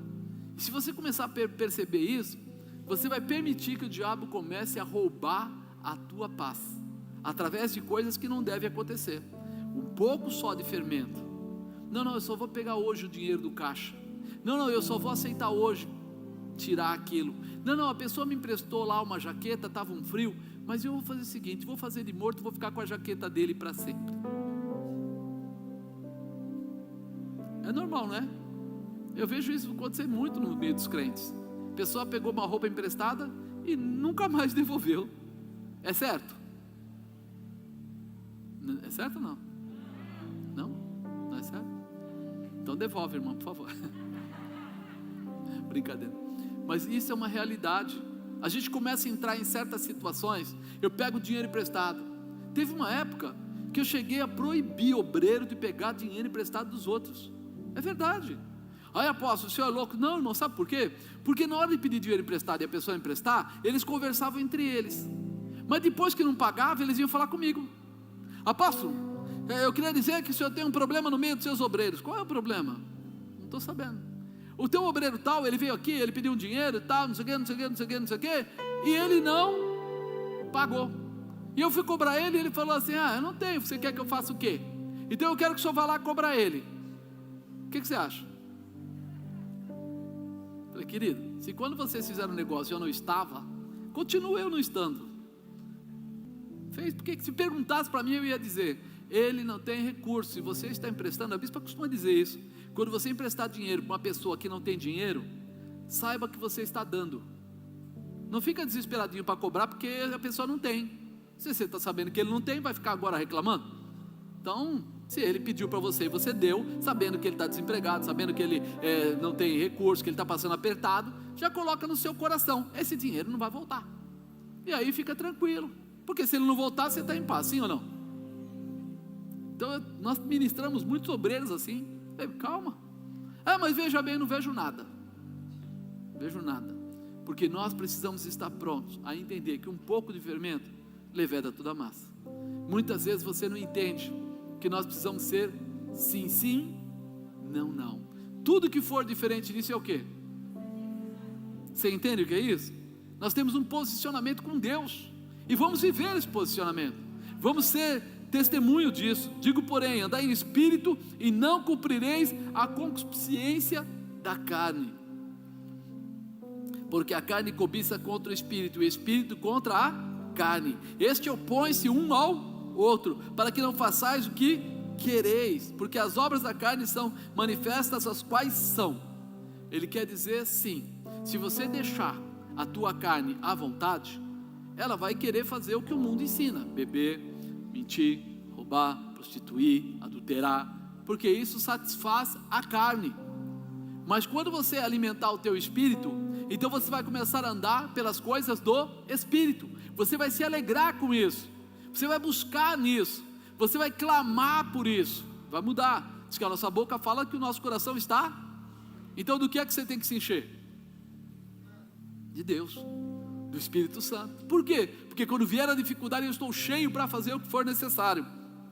Porque as obras da carne são manifestas, as quais são prostituição, impureza, lascívia, idolatria, feitiçaria, inimizade, porfias, emulações, iras, pelejas, dissensões, heresias, invejas, homicídios, bebedices, glutonaria e coisas semelhantes a estas, acerca das quais vos declaro, como já antes vos disse, que os que cometem tais coisas não herdarão o reino de Deus.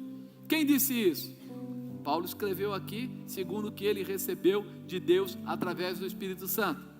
Então nós acreditamos que é uma palavra que foi revelada a ele. Então quando ele fala assim: peraí, então eu não devo me prostituir? Não, mas eu não me prostituo. Mas você namora com uma pessoa? Namora. E você tem sexo antes do casamento? E agora? Se prostitui ou não se prostitui? Impurezas, certos comportamentos ainda dentro do namoro. E ele fala da lascívia, ele fala da idolatria. A idolatria não é só idolatrar um santo, como a gente dizia antigamente, ficava na cabeça da gente, aquele que idolatra o santo José, o santo Antônio, não. A idolatria também é quando você não oferta, por exemplo, e você coloca o quê? Você é em primeiro lugar, esquecendo que o primeiro lugar é de Deus. Então tem outras formas de idolatria. A feitiçaria, não, mas que é isso? Eu não faço macumba, eu não faço isso, eu não faço aquilo. Mas diz que a oração contrária é igual ao pecado da... E aí? Será que você não está fazendo aí umas feitiçarias por aí? Pega ele, Deus! Você não sabe, meu marido é assim, eu oro mesmo para Deus pegar. Sai dessa, feiticeiro, Começa a pensar que aqui dentro, se você começar a pegar essas palavras e entender essas palavras, você vai ver que elas vão mais além do que aquela coisinha básica que você coloca. Inveja. A inveja não quer dizer que, eu quero ter, você tem um carro novo, comprou um carro, e eu queria também ter um carro daquele tipo. Isso não é inveja. A inveja é querer ter o carro que aquela pessoa tem, o carro dela. Porque a fábrica faz quantos mil carros? Se você comprar um, eu comprar outro, ele comprar outro, ele comprar outro, cada um comprar um, ainda vai sobrar um monte no pátio. Mas quando eu quero o que você tem, Aí eu quero uma mulher para casar. Tudo bem, sem problema, vai aí, procura, namora, noiva e casa. Não, eu quero a sua mulher. Aí complicou.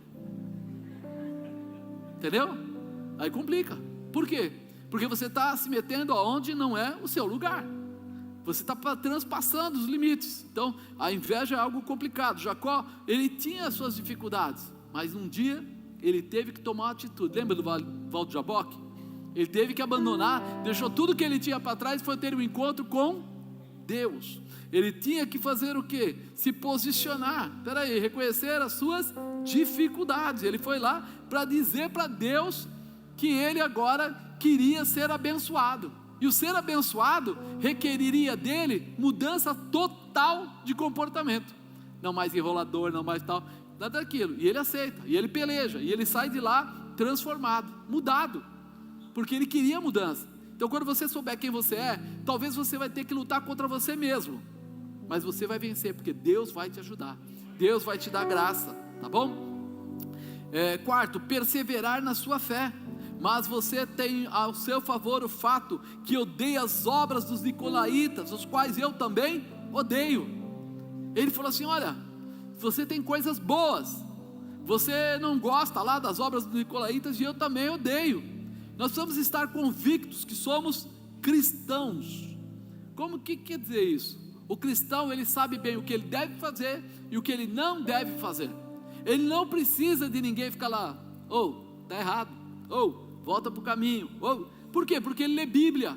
Então quando ele pega aqui, como nós falamos agora, os frutos da carne aqui, o que você faz, né? O que você está em Gálatas, aí o que acontece, ou em outras palavras, a gente começa a descobrir que está bem declarado, né? O que nós podemos e o que nós não podemos, o que nós devemos e o que nós não devemos, o que agrada e o que não agrada, o que te coloca perto de Deus, o que te tira de perto de Deus.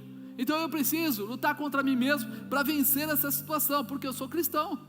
A nossa regra de fé está contida na Bíblia, nos ensinamentos de Jesus. Agora, convictos da nossa fé, poderemos nos esforçar para não abrir mão do que nós cremos.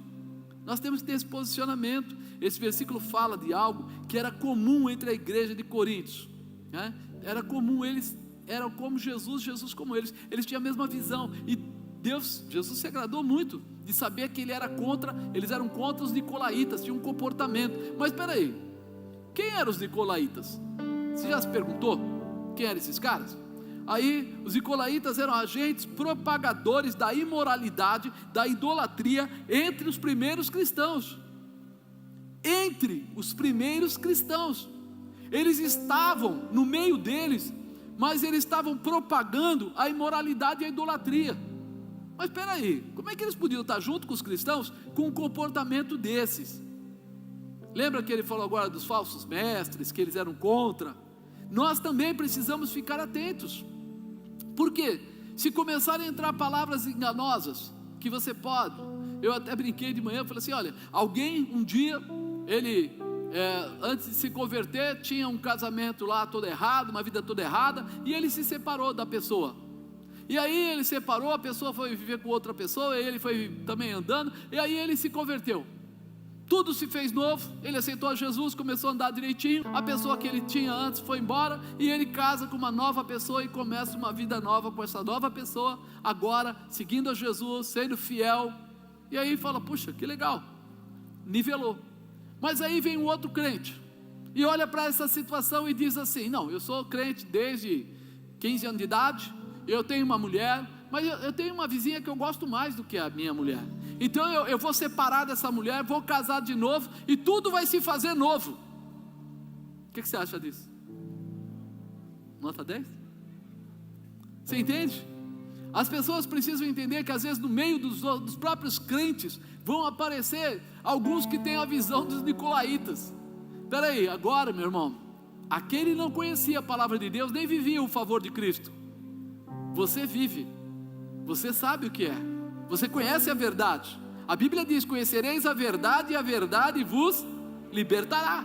Então agora a minha vida está pautada na palavra de Deus. Então agora eu vou tomar cuidado com o que eu faço, com o que eu penso, com quem eu ando, pedindo a Deus ajuda para vencer tudo isso.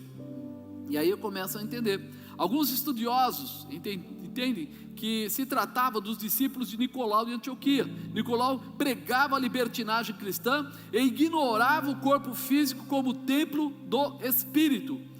Para ele, o pecado, seja prostituição, adultério, isso é bobagem, promovendo assim a prática da imoralidade sexual entre os cristãos. Dessa forma vemos claramente a associação dos nicolaítas com a devassidão sexual, o que é confirmado em consenso pelos estudiosos que acreditam que os nicolaítas eram muito provavelmente agentes propagadores da imoralidade, da idolatria entre os primeiros cristãos, práticas expressamente reprovadas na Bíblia. Amados,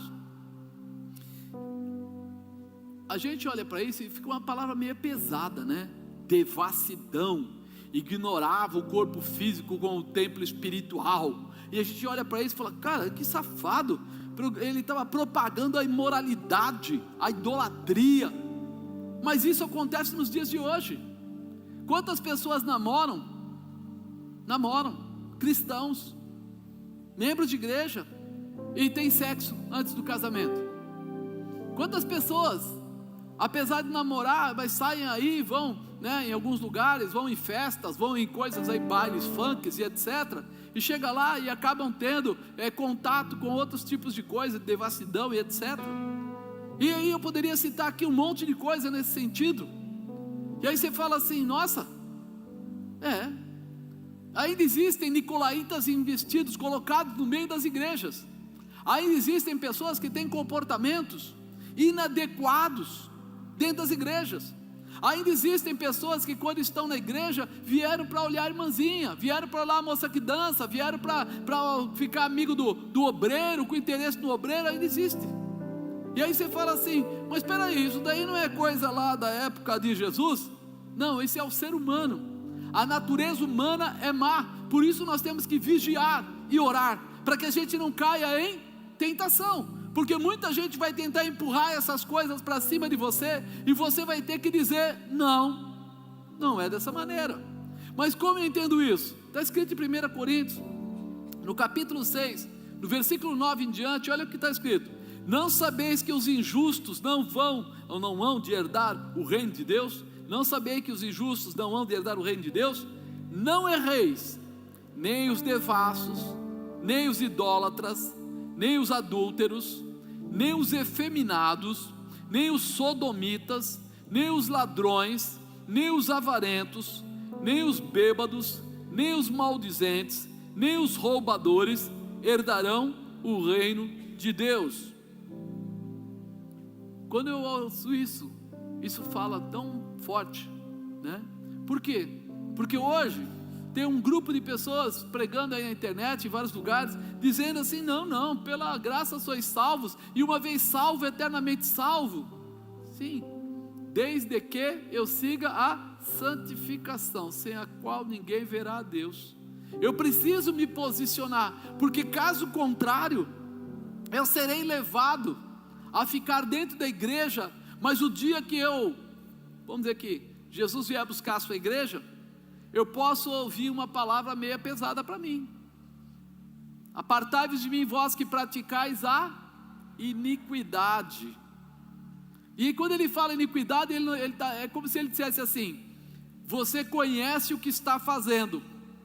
Ele não fala assim, apartai-vos de mim, vós que praticais o pecado, porque o pecado o mundo pratica, mas a iniquidade é quando você já conhece o que é pecado, você já conhece o que é certo, e você volta a praticar. Você sabe que não deveria fazer isso. Por isso quando ele fala assim, não erreis,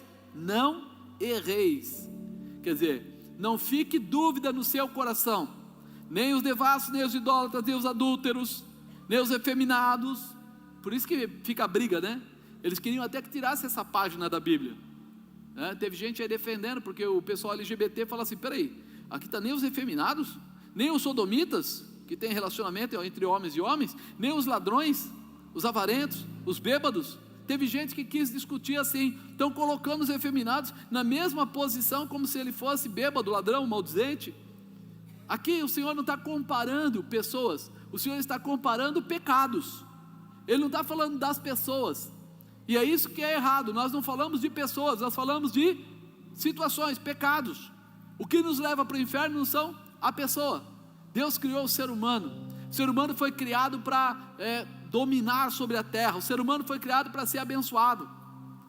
Mas ele erra e sai da posição, aceita o engano, é tirado do Éden, começa a viver por consciência própria, fugindo das orientações de Deus. É isso que muda, não a pessoa, mas os comportamentos. Eles levam você a sair da presença. É por isso que nós temos que renovar nossa fé, buscar a presença do Senhor, nos fidelizarmos à palavra de Deus. Nem os avarentos, nem os bêbados, maldizentes, roubadores herdarão o reino de Deus. Perseverar na fé em Cristo exigirá posicionamento com tudo que vem a afrontar os ensinamentos de Jesus. Tudo que vem a afrontar o ensinamento de Jesus, eu vou dizer, ops, parou, não dá, não passa. Precisamos nos decidir a amar a Deus sobre todas as coisas. Diga, eu preciso me decidir a amar a Deus sobre todas as coisas. O que é todas as coisas? Tá? Se aparecer aí, pessoas aí com devassidão e tal, você sabe, assistindo televisão, a gente liga a televisão e de repente você vê quanto se mostra mulheres nuas na televisão, sim ou não? Quanto se mostra relacionamentos sexuais, até na novela das 7, das 8, das 9, de qualquer horário.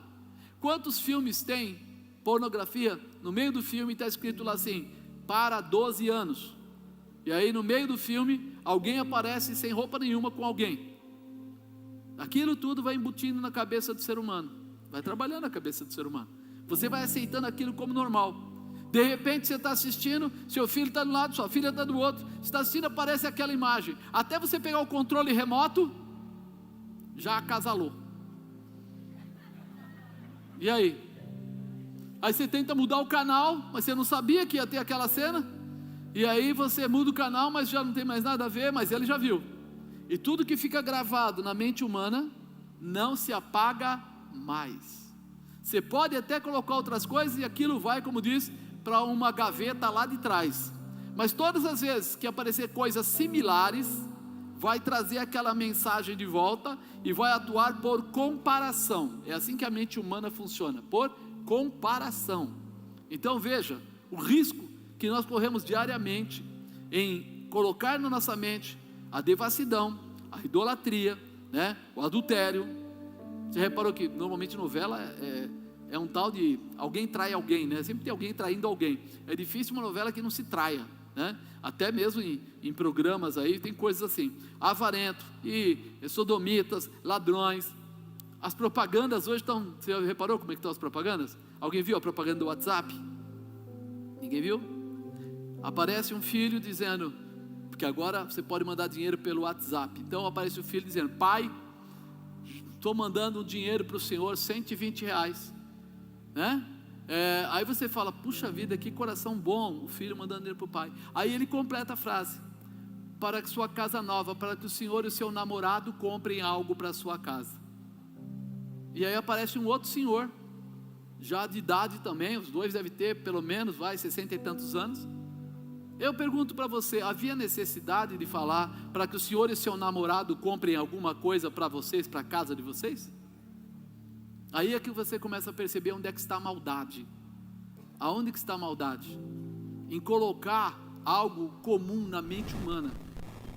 Porque não precisava, ele podia falar, desenvolveu-se o WhatsApp, você pode transferir dinheiro. Mostra como é que faz, e a pessoa passa a fazer, ao invés do Pix, fazer uma transferência via WhatsApp. Pronto, acabou. Mas e aí, eu vou perder a oportunidade de criar mais um pouco de devassidão, mais um pouco de comportamentos inadequados para a criança, para o jovem, para o adolescente? Eu não sei se você já estudou alguma coisa nesse sentido, mas o marketing diz isso. Se você pegar aqui um copo que seja, e colocar na imagem, e tirar da imagem, ele grava na sua consciência. E ainda que você diga assim, eu nem reparei, na sua mente já está gravado. A imagem tal tem um maço de cigarro, a imagem tal tem uma garrafa de uísque, a imagem tal tem alguma coisa. Toda vez que vier aquela imagem, a tua cabeça vai buscar a garrafa de uísque para fazer a comparação. Isso é explicado na ciência do marketing. tá? Por isso que eles enfiam algumas coisas dentro das telas das coisas, para que fique gravado na sua mente. Essa é uma delas. Eles vão falando, mas no final ele solta aquela, pum, fica gravado, e você não percebe, mas você vai ser esfolado isso mais adiante, por essas ideias que já estão ficando conformadas na sua mente. Poxa, como é que pode? Pessoas tão, WhatsApp, são pessoas muito ricas, Instagram, Facebook, hoje eles cortam você. Se você escrever alguma coisa que eles não querem, eles cortam você. Estão dentro do seu país e mandam na sua vida, em fazer você e seus filhos engolirem uma porção de coisa. E hoje ninguém tem coragem de apagar. Quem tem coragem de apagar o Instagram ou o Facebook e falar, não vou usar mais? Ninguém tem coragem, porque fala, lá é o canal de comunicação, eles sabem disso, por isso valem tantos milhões, e por isso tem gente pagando para eles fazer esse tipo de colocação, para que você fique marcado com a devassidão e etc. Precisamos nos decidir a amar a Deus sobre todas as coisas, porque quando eu amar a Deus sobre todas as coisas, e eu me sentir arriscado por essas coisas, eu vou ter coragem de cortar, eu vou ter coragem de parar. Isso quer dizer ir na contramão do mundo. Diga, ir na contramão do mundo.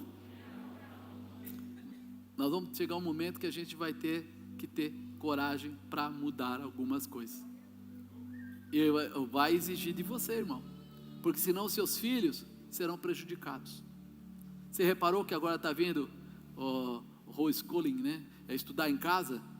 Até um tempo atrás no Brasil era proibido. Por quê? Porque eles sabiam que isso podia tirar o poder de uma visão, melhor não falar, né? De uma visão política, o domínio da mente. Hoje, como foram obrigados a colocar as escolas em casa, e tem um presidente da república que o pessoal fala que ele é doido, mas ele está aprovando isso, e você vai poder ensinar os seus filhos, se você quiser, através da sua casa, dizendo o que ele vai aprender, e não mais aquela Secretaria de Educação fraudulenta, aquele monte de coisa que entra na casa dos seus filhinhos.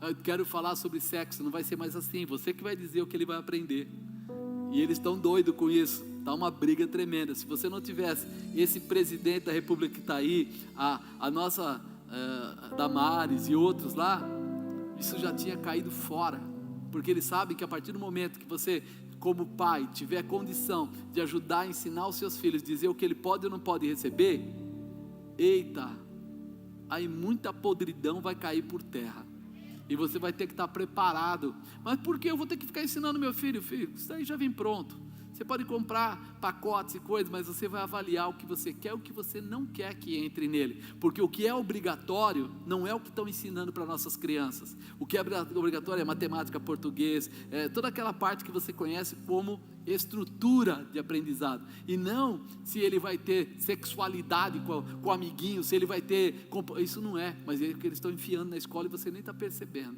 Então, fica ligado, porque muita coisa vai vir para sua mão, e você vai ter que dizer que você está na contramão do mundo, vai fazer aquilo que é necessário. Quinto e último, se levantar para a vitória. Então, coragem para se levantar para quê? Para a tua vitória.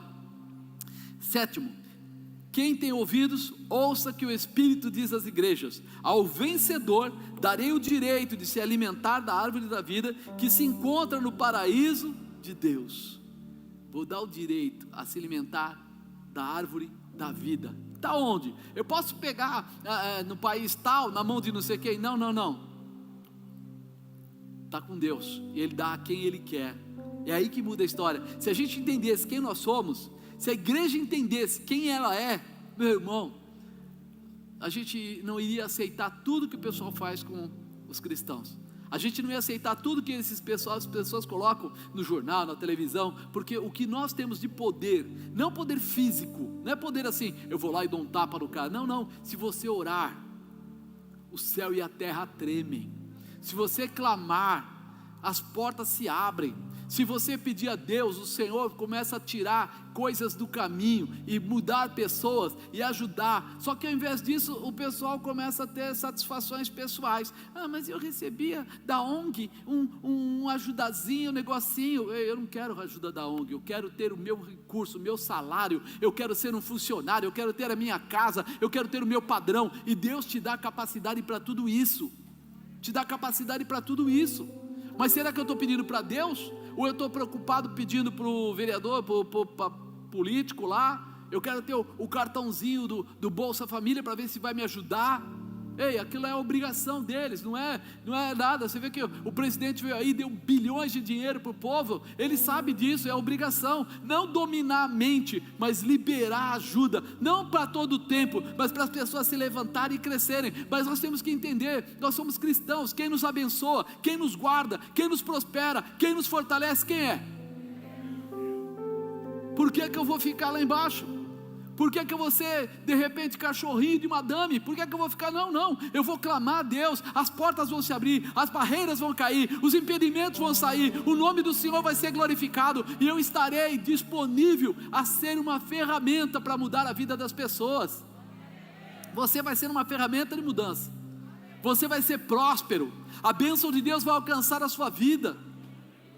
Eu olho as situações que estão acontecendo hoje no mundo, principalmente na América Latina, aqui na América do Sul. A gente vê os países aí em volta tudo arrebentado, e o pessoal falando, a gente tinha que ser que nem nada, irmão. Nós somos muito melhores. O Brasil é muito melhor. O Brasil tem toda uma estrutura, o Brasil tem toda a condição de produzir. Você tem condição de plantar, você tem condição de colher, você tem condição de gerar.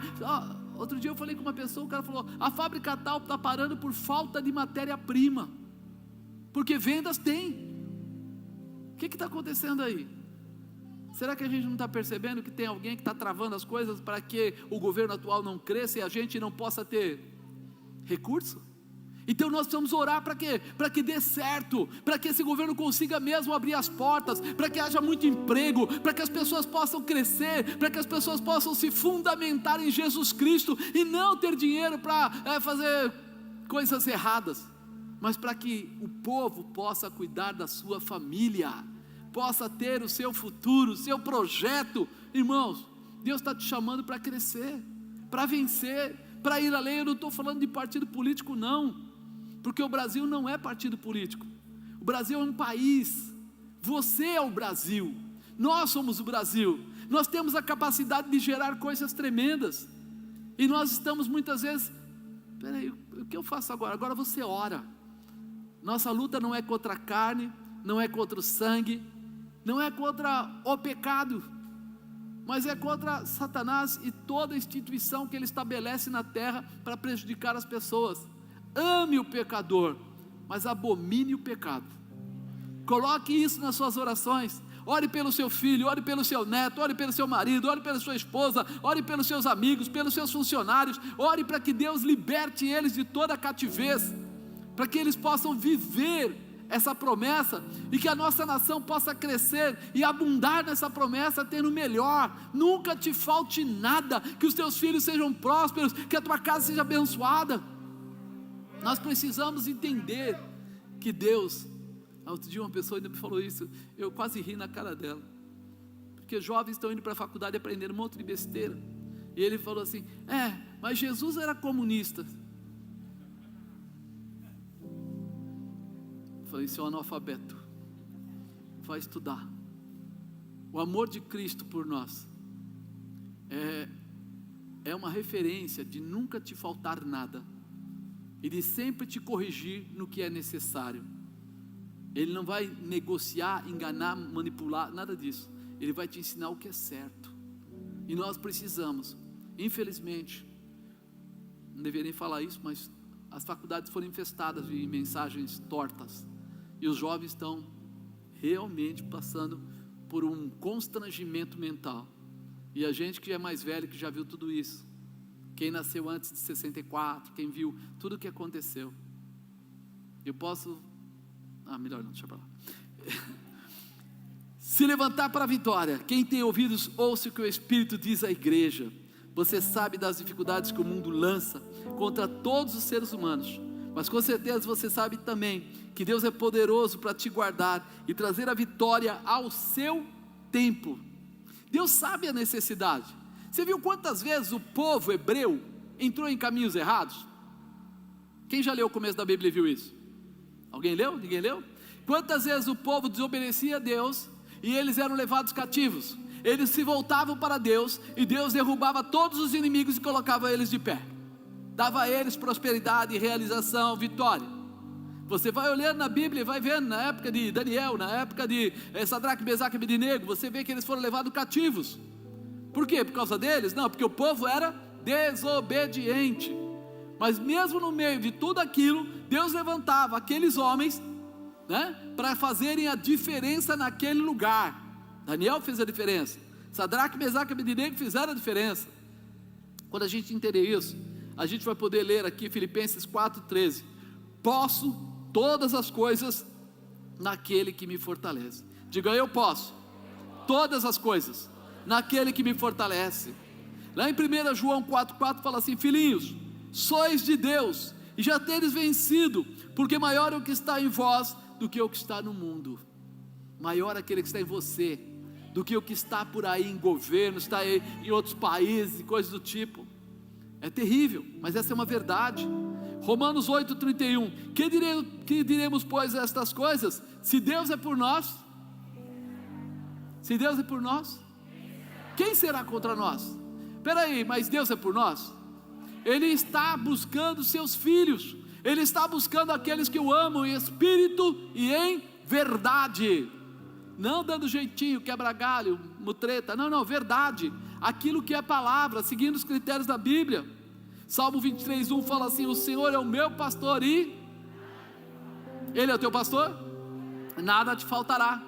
Você veja que eu fiz questão de pegar versículos que estavam no Novo Testamento, para começar a mostrar para você que isso daqui não é Antigo Testamento, porque muita gente fala assim: mas está falando do Antigo Testamento? Não. Todos esses versículos, praticamente 98%, são do Novo Testamento, para dizer exatamente o que vai acontecer. A promessa redentora de Jesus é para todos aqueles que reconhecem Ele como Senhor. Você reconhece Jesus Cristo como Senhor da sua vida? Você sabe o que é Senhor? É aquele que nos dá orientação e ordem, que nos define. Então, peraí, se Ele é o meu Senhor, eu não vou fazer nada que não esteja de acordo com a vontade dEle. Isaías 55,6. Buscai ao Senhor enquanto se pode achar, invocai-o enquanto está perto. É para agora, é para mudar a situação. Não adianta depois que tudo caiu, que tudo se perdeu, que tudo, aí eu vou reclamar. Não. João 15,7. Se vós estiverdes em mim e as minhas palavras estiverem em vós, pedireis tudo o que quiseres e vos será. Mas ele fala aqui: se vós estiveres em mim, ele tem que estar em Cristo, as palavras dele vão ter que estar em nós. Pedireis tudo o que quiseres e vos será feito. Eu tenho que viver em Cristo, irmão. João 15,4. Está em mim e eu em vós, como a vara de si mesma não pode dar fruto se não estiver na videira, assim também vós, se não estiveres em mim. Se não estiver nele, a gente não vai gerar fruto, nós não vamos ter. 15,16 de João: não me escolheste vós a mim, mas eu escolhi a vós e vos nomeei para que vades e deis fruto, e o vosso fruto permaneça, a fim de que tudo quanto em meu nome pedirdes ao Pai, Ele vos conceda. O fruto vai permanecer, porque está garantido em Jesus Cristo. Está garantido. Ele não está mandando você fazer dizendo assim: vai por sua conta. Ele falou: vai por minha conta aqui, eu te garanto. Eu garanto a tua casa, eu garanto o futuro, eu libero você com tudo o que for necessário. Coragem para se levantar. Então, para se levantar, você vai precisar reconhecer quem é Jesus, ser reconhecido por Jesus, reconhecer as suas dificuldades, perseverar na sua fé e se levantar para a vitória. Tudo isso já está declarado na sua Bíblia. Você só precisa colocar em prática.